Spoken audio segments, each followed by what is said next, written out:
Hello everyone. Welcome back to Esoteric Ebb. Alright, so we already spoken to that wall. Let's go and talk with the devil. Or whoever that is. I mean, looks very devilish. Braxo Pencil Wing. Okay. You raise your head towards the sky. Above you sits a tiny red creature. His wings flutter faintly in the wind. An evil creature, beware. Staring at the piece of paper, he does not acknowledge your presence. Alright. I am from the local government. I have to say this. Hey little guy, why aren't you on my shoulder? He slowly puts down the paper. The paper is actually a torn out page from a magazine. Funny, I've never heard that before. You are so original. Wait, he says, leaning in to get a good look at you. Ulfgard, a cleric. Hell's you doing here? That reaction, your presence, is uncommon. You can go wherever you want. Fuck off. Divine mission, the usual. Very well, I won't get in your way. I, for one, am very happy for your presence. This place has gone downhill since the city let the goblins and freestriders run amok. Oh no, the devil's a kiss-ass. We need some damn order in this place. So if you need any legal advice, just let me know. He gives you a tiny sharp smirk. You should be aware of the fact that this is literally a devil. You can hear out any advice, just don't listen to it blindly. Alright, tiny burst. Should I invest in stocks? Okay, what do you go? Okay. Let's see. Are you a barrister? A tiny barrister? No, I have no legal position within the city. I'm just fairly knowledgeable in the magistrate code. So he works with city law. Ask him for details. He shows you a foul grin. Alright, so what type of work do you do? If you love what you do, you will never work a day in life, he says and smirks. So, what do you do? Me? I do scribing most days. I've got some connections within the palace, and believe me, few. That's gotten me through some tough times. See, whenever some rich asshole needs a legal draft in a hurry, who do they send for? The guy with the wings, that's who. Awful job. Okay, always on the call, huh? For sure, but I get around quick. What do you do in your spare time? Calligraphy. A hobby for women and weak men. And I do love me some reading. Gaining access to Darovian Library changed my life. Darovian Library, the largest public library in Norway. You spent many years in your youth inside those stony walls. Right, so what's like being a little red guy? You want an honest answer or the one I tell my clients? Whichever is shortest. Okay, your answer. I don't like it. But I'm stuck like this. Not going to get the promotion anytime soon exactly. But what you gonna do? Live life as this imp and you will be content as well. Right, so tell me about these promotions. Sorry, forgot not everyone knows how Devilkin work. Let's put it this way. Devils have a ranking system. Some are lower and some are higher. Only way to get higher and metamorphose into a more powerful creature is to be promoted by someone with a higher rank. But hey, could be worse, he says and cackles. Could be a demon. So, what are you voting in the upcoming elections? What am I voting for? Same as you. The little devil says with a laugh. The good guys. And that means the city, duh. The elites are quite literally feeding my trove at this point. You think I would vote for someone to topple them? Voting in his self-interest, as anyone reasonable would do. So you're being selfish in your voting. Yeah, why wouldn't it be? You think those dwarves would be voting for some hippie Asgalids if they were the ones with the palaces? I don't think so, not for a second. Anyway, you wanted something else, right? He throws the little arms in the air. It's over, by the gods. So dramatic. Love the little guy. Can you give me a free legal advice? Oh yes, I'll gladly assist a member of Urfgard any day. Just ask. Alright. Should I invest in stocks? Oh. I don't give nor have ever given investment advice, but yes. He looks you up and down. I should ask, have you ever bought shares before, cleric? Oh. I don't know what that I don't know what that is. I don't share with anyone, little red. I don't know what it is. Okay, some basics then. Popularized by late Divine Era human adventure companies, a share is essentially a percentage of ownership of a certain venture. Divine Era, the third out of 5 eras. When the first gods were born out of mortal folk, the power began to entirely fall in their wonderful and fragile hands. Could be a guild, could be a company, or a specific adventure. Something that is supposed to grow over time, so you can increase the value of your securities in that venture. It's a risky way to increase your capital without actually doing any real work. Gods, this devil is good. Learn from him. Okay. Have you ever bought stocks? Sure, I spend about 40% of my income in risky ventures. Sometimes I even get paid in securities, which is nice, since I won't have to pay any middlemen. So could people buy stocks in me? The little red devil stares at you. If you were to set up yourself as a venture, then maybe. I mean, if you could convince someone to invest in you, without breaking any laws regarding investment advice, I would be impressed, so why not? What about currency trading? That's something I've heard about too. Oh, that's just the art of switching between various currencies. Say you've got a pouch full of old embers, that is, the old draconic coins. They are made of gold. So even though there are no governments these days who support it, you can always sell them for the gold value. Great, that's the most basic form of it. But when it comes to city-backed currencies, it gets more complicated. If you got 10 Brimarks, and let's say you want to convert them into Redsian tens, how many do you get? Tens, the currency of the Free Strider Revolution. While free cities have multiple currencies, the magical paper money of Reeds is quickly growing into the most valuable across the coast. I don't know. Me neither. The value of each currency fluctuates day to day, and thus the exchange rate to each other currency. Not to mention the location as well. Tens are powerful because of the far reach of the Free Strider trading charters. Brimarks are near useless in Norvik, so the exchange rate, while still not nothing, is quite low. That makes Blood City corporations way less interested in investing here, which then perpetuates the weak value of their currency. Size of old Dimnor are used in some places, sure, but bring them out in Norvik and any shopkeeper will laugh at you, holding out those tiny little crystal discs. Old Diminor, a term for Diminor, often used to refer to the band before it was renamed Reeds during the end of the Coast War capitulation agreements. Some say it with sarcasm, some say it with pride, some say it with fear. Coast War, a near century-spanning conflict between every great nation of the Arcane Era.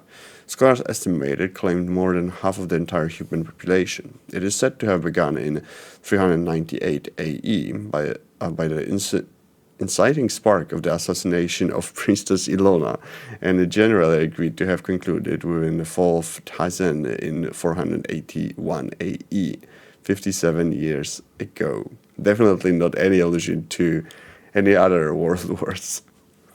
Oh fuck, I forgot to click the Arcane Era. Oh, I can still. Okay. Arcane Era, the fourth of the 5 eras, when the Arcanists rose and dominated the entire coast. only to fall when the Coast War crumbled their empire to dust. And then we missed what he said. While the penning is accepted automatically almost as it's a slightly less valuable crown. Then, the soul is on the other hand extremely valuable, just because of the Golden Horde's influence. And the Ilim Yanpala, those weird little ice cubes, well, I'm guessing you've never seen one and never will. Take one to an exchange station and they'll quite literally think you are messing with them. But yeah, that's some info for you. Has been long-winded. I'm learning so much. Nice rant about coinage. You talk a lot. He nods and grins. Economy, messy and fun. Alright. So should I buy stocks? Look, there are rules in place. Norway has laws governing what one can and cannot suggest when it comes to financial agency. Your God made those laws to protect people of lower than average intelligence from being tricked by those with ill intent. Alright, where can I buy stocks? You can buy shares directly from a venture trader. Basically, someone can give you a piece of paper that says, I owe you, with some legal information on it. Or you can go to a trade hub. I don't think the Tulsa exchange is open until after the election, though. Alright, why is it risky? Good question. Imagine you invest in an adventuring party. They head into the Virgin Hills to drive into some Gate-era tomb or an esoteric area filled with talking cats. Something weird and dangerous, but with potential for a lot of cool treasure to be found and brought back. There's a major chance that those adventurers die out of their journey. If they do, you lose all the money you invested. They could come back. Sorry, oh my god. They could make it back.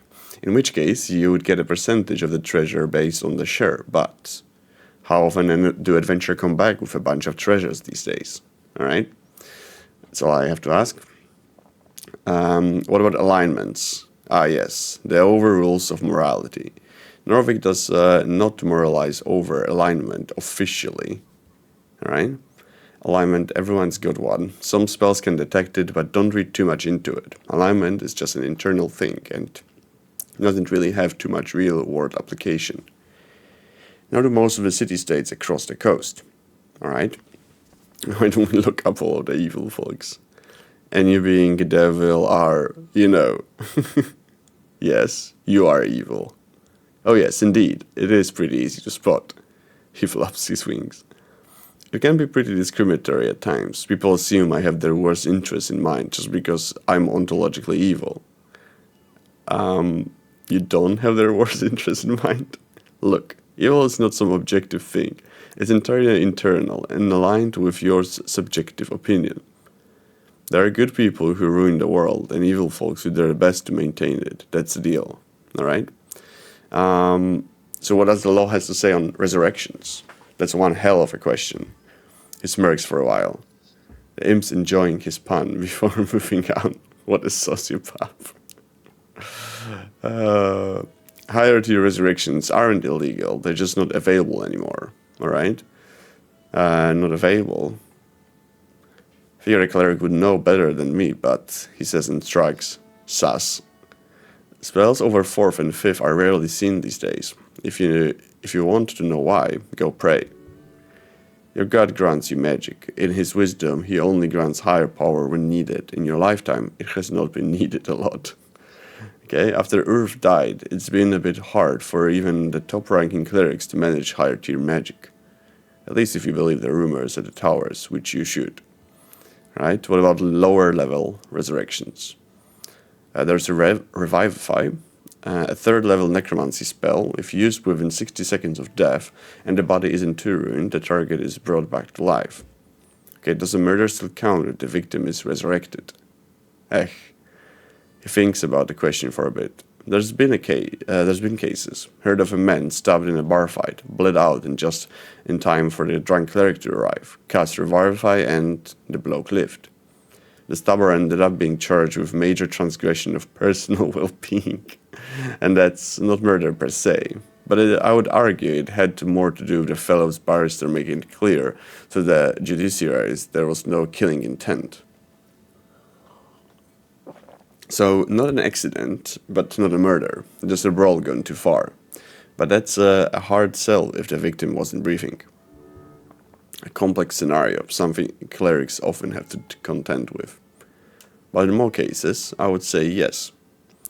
So don't go around murdering folk and revivifying them, cleric. Would be kind of funny, but don't.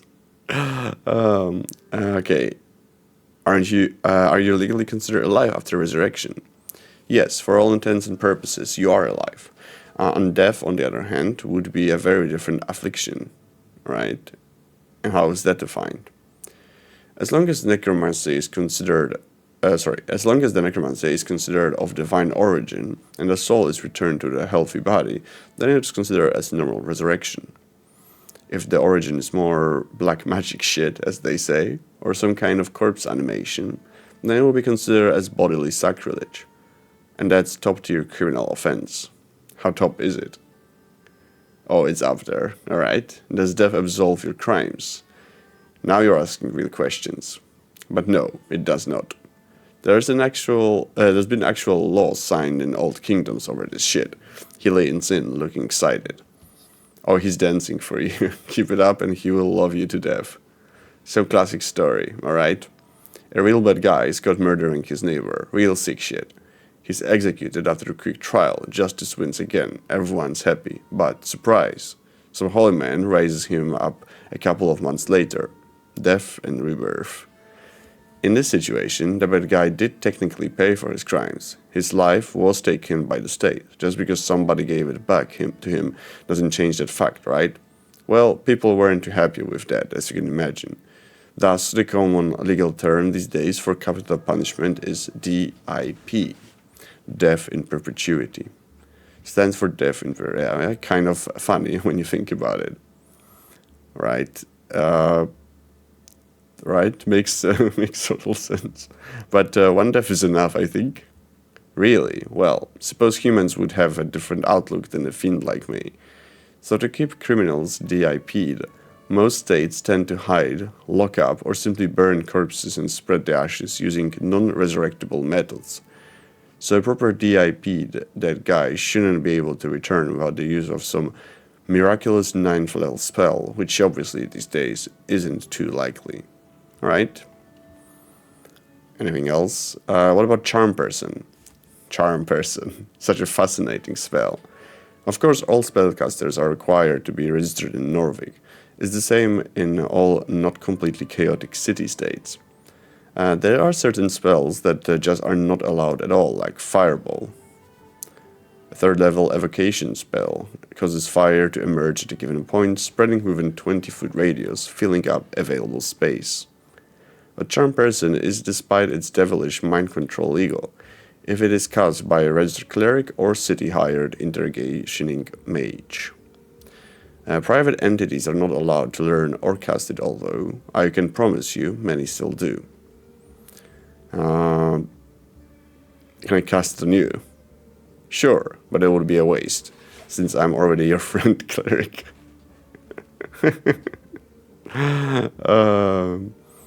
Alright, I have some questions about PPG. A permission of public gathering. Yeah, I think I know what you're getting at. He throws a look over his shoulder. He is aware of Dwarf's plight. Okay, what would you look for if you were investigating a PPG? Wording, legalese can be pretty complicated, and a good barrister could twist that stuff into oblivion. Legalese, not a real language, but rather a way of communicating legal concepts, often in documents and contracts. Other than that, I would check the basics: names, spelling, dates. A single lithographic error can cause a landslide of troubles. His works, I know from experience. Alright, they got an expired PPG. Expire, huh? Strange. Why is that strange? Just seems like a strange mistake. Asgalies are known for many things, but making a mistake like that ain't one of them. I don't know, just seems strange. Though, if the dwarves got an expired document, they should leave. They have no legal right to be there. Right, so what's a PPG? The imp takes a deep breath. A permission of public gathering is a legal document showing the intent of the magistrate or of a certain district to allow an individual of a party represented by that individual to gather in a public place such as town square, street, or city tunnel to perform, protest, exclaim, fraternize, or other non-commercial activity. Alright, can I have one? Not from me, ask Darrow. Or maybe don't, unless you've got some really important message to deliver to the people. Darrow who? Magistrate of Tolstad. He's in charge here, basically, arguably. He says the quiet part out loud for comedic effect. Alright. How long does it take to get one? A week, depending on your contacts and your pouch. Alright. I'm getting hungry. Should get a snack soon. Oh, you were saying? Alright, so you hear about the tea shop. Yeah, of course. Pretty hard to miss when flying past Tolstad. What's your take? It blew up. Not sure what else you want to hear. Why do you think it blew up? Honestly, haven't seen a blood zone like that since the Coast War. And you didn't hear that from me, but the little fellow trusts you. He is your friend. No. The scourge marks look like those from a fireball, but not the kind you get from a trigger-happy pit fiend. We're talking high-level wizard stuff. Be careful, cleric. Powerful forces are at work here. Thinking about it for a few more seconds makes it clear to me that it's all a big cover-up. Won't be the first time a city-trained spellcaster goes a little off the hinge. Slander. The city does not train people to explode. Other than that, not to be self-incriminating or anything, but could be a fiend, or an elemental, I mean. Waterlane has shipments from Kargamesh every other month. Maybe a fire elemental slipped through? Who knows? City's honorable. Elementals and all this. Yeah, rogue spellcaster is the simplest answer. But I would suggest having a chat with the owner of the tea shop. Who knows what feathers were ruffled, eh? He gives you an ominous chuckle. Alright,